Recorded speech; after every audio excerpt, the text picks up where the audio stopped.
Well, we've already seen some of Hurricane Irma's destruction in Cuba. It made landfall overnight on the country's northeast coast as a Category 5 storm, bringing winds of up to 130 miles per hour. CBS News producer Portia Siegelbaum, she joins me now by phone from Havana. Portia, what's the latest in Cuba? How are you? And what's the feeling on the ground? Well, I'm fine because I'm in Havana, and so far we have not felt the effects of Irma. In the rest of the country, there's been vast destruction. Even though the eye of the storm actually didn't touch the mainland, it landed on an offshore key off the northeastern coast.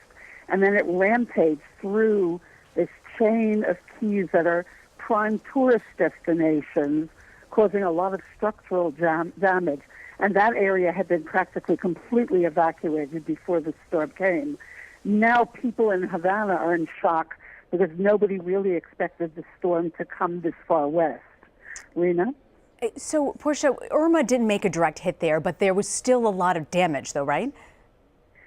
Exactly. There's a lot of damage. There's a little town on the eastern central province of the Aclara called Caibarien, and it's been flattened. The winds have literally punched holes in the sides of apartment buildings and took the roof off of houses, down trees, power lines. So there's been a huge amount of destruction. And the Ministry of Agriculture was just saying a short while ago, they've not been able to get to the areas where the storm's gone through to evaluate crop damage, because that can be a very dangerous thing for the island, for the food supply. So that's one of the biggest worrying factors. We're looking right now, Portia, at the images from Cuba right now. I mean, you're seeing these palm trees and the rain and the wind. Do you think that Cubans took the advice ahead of time, the precautions that were needed ahead of this hurricane? Well, I'll say that they geared up very late this year, but Cuba has a very, very efficient civil defense organization run by the military.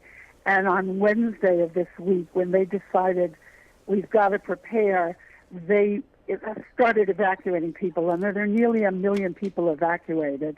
They set up shelters quickly.